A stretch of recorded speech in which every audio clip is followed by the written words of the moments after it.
Et pour l'économie, on accueille Lionel Friedfeld. Bonsoir. Bonsoir analyste Charles. financier. Alors justement, il y a un très gros contrat qui est suspendu un petit peu à ce conflit entre la Russie et l'Ukraine. C'est une affaire de vente de bateaux de guerre par la France à la Russie. Alors, effectivement, elle a été gelée. On va voir ce qui va se passer dans le futur. C'est un contrat de 1,2 milliard d'euros qui avait été signé sous l'ère Sarkozy en 2011. On s'en souvient. Et en fait, ce sont deux Mistral, c'est-à-dire des porte-hélicoptères qui devraient être livrés à la Russie au mois d'octobre. Aujourd'hui, elles sont fabriquées par deux sociétés, la DSNS et par STX Saint-Nazaire, qui est une jeune venture entre l'État et une société sud-coréenne.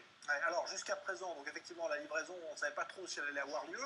Finalement hier, la France annonce que le contrat est suspendu jusqu'à nouvel ordre, peut-être donc ce cessez-le-feu. Alors effectivement, en fait, les Américains ont mis énormément de pression aux Français pour suspendre ce contrat, premièrement, la Grande-Bretagne également, et surtout, la France voulait peut-être jouer stratégique avant le sommet de l'OTAN aujourd'hui et demain, en fait, pour mettre plus de pression sur les Russes. Mais en fait, les Américains jouent un jeu double, on va dire, puisque d'un côté, ils interdisent l'exportation de ce contrat, de l'autre côté, ils continuent à faire du business en Russie, puisque ExxonMobil, la société pétrolière, vient de signer un contrat énorme avec Rosneft en Russie pour exploser notamment du gaz dans l'océan Arctique. Ouais, donc les Américains jouent un double jeu, vous le disiez.